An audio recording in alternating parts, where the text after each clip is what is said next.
how I learned a new programming language in 3 days. 3 days ago I decided that I was going to stop being a MonoPython guy and start looking for another language to learn. I mean, I'm not a MonoPython. I know a little SQL language and JavaScript, but man, I'm a beginner and I really need to improve myself. So yeah, after diving into Python and learning everything from the basics to creating website with like framework like Django, I decided to stop being lazy and started my journey to learn Go. Yeah, the Golang, the Google's language. Even though I'm a beginner, I think it's interesting to share this because I think I created a good way to accelerate learning. So, okay, let's start this.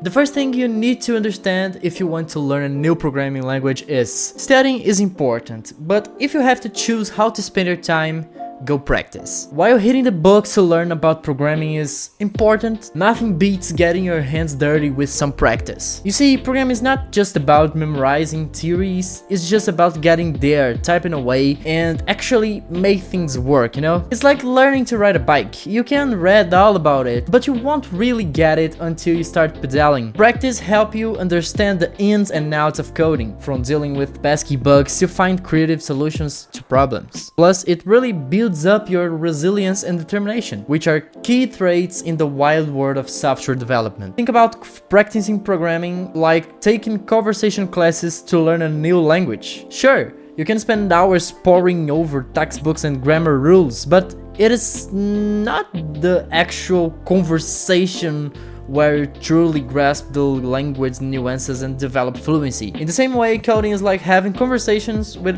a computer, you know? So the first thing you will do is to prepare your study environment. If you have a course at hand, I strongly advise you to use it, because it will be much faster. But let's assume that you're just with the free content and a dream. In this case, you have two options. If there is a quality course available for free on the internet, you can follow it. When I learned Python, for example, I based it on a very famous course here in Brazil. Yeah, I'm Brazilian. But if it's not the case, you should go to the documentation. And man, don't be scared. This is easier than it looks. So the first step is search the internet for a roadmap of the language that you want to learn and use it. Yeah, you need to use it, right? For each topic on the map, go to the documentation page and read. Or you can go to YouTube and look for a video to help you. It's up to you, okay?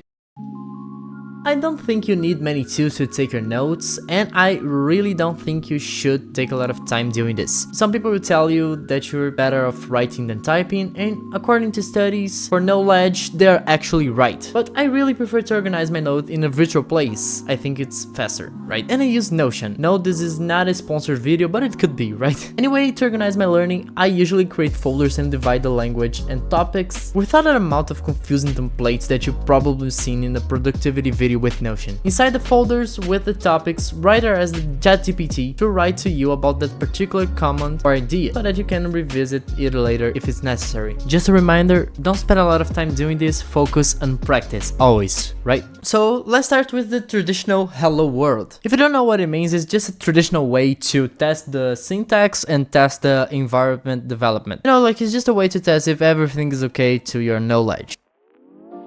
So first, I created the folders I would need, and then I started programming. I learned the basic syntax of Golang, and then I wrote the code hello world. As you can see, I imported this package and then I used the print command to print the hello world, right? I wrote this function main to say to the Go that this is the main application. And now I'm just running the project and seeing the results, right? Okay, hello world. In programming, a variable is like a container that holds information, such as number, text, or data. Think of it as a label box when you can just store different things. For example, let's say you have a variable called age, and you want to store the number 25 in it. So you can think of age as the label of the box, and the 25 is the thing you were putting inside the box. Variables are so useful because they allow you to just store and manipulate data in your program. You can change the value inside a variable using it in calculations or display it to the user. In many programming languages, you declare a variable by giving it a name and specify the type of data it will hold it. For example, in Python, in something like this. Here, age is the variable name and 25 is the value stored in the variable. In this case, the type of data stored in the variable is an integer, a whole number. So here I just defined the variable name, and then I just printed the variable name. After this, I just wrote a little presentation, right? Like, hi, my name is, and the name. Okay, now I'm just running the project again, and okay, it worked.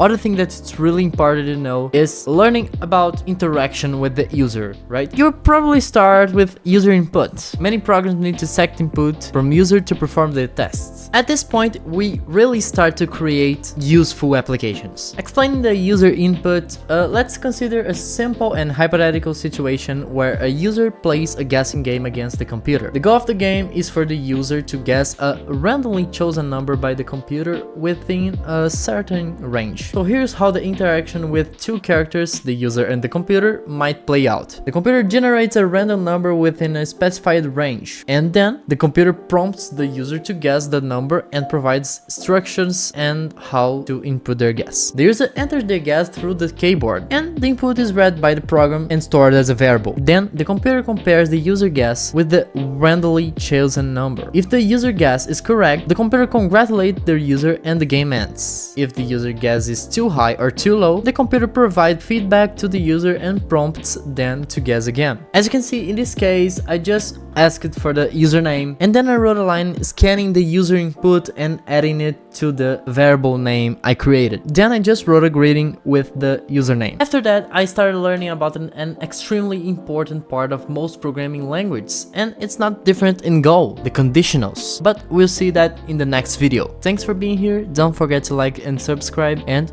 wait for it.